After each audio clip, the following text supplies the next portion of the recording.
Magandang araw po sa inyong lahat. Giannis Antetokounmpo, matindi ang sasagupain sa West. Mobley, inikutan lang si LaMelo Ball. Alamin po natin lahat yan dito sa ating video. Ngayon nga po ay may bagong naglalaban nga po at ito nga pong Cleveland versus Charlotte.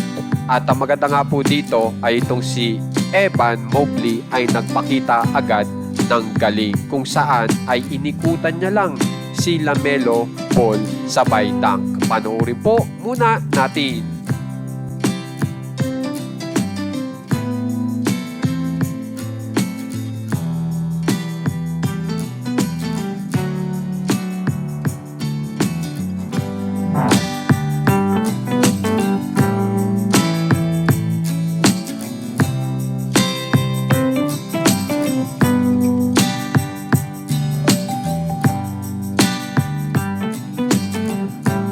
Samantala, dito naman po tayo sa napag-uusapan po ngayon dahil sa sobrang dami na po ng views na kung saan ang gumawa po ay si Anthony Black na nakalagay nga po dito most viewed highlights of the season, 85 million views and counting. Panoorin po muna natin.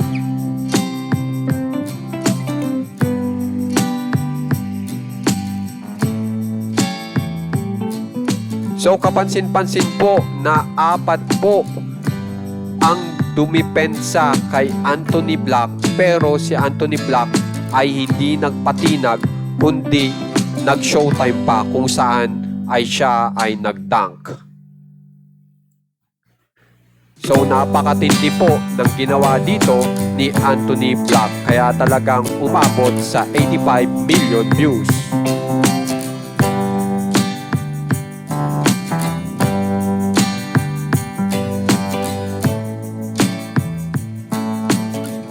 Samantala, dito na po tayo sa ating balita na kung saan ay talagang napakatindi pala ng haharapin ni Giannis ng East. Kasi ang makakaharap po nila na first players dito po sa West ay ito pong si Shai Alexander, si Nikolai Jokic, si Luka Doncic, si Stephen Curry at saka si Victor Wembanyama.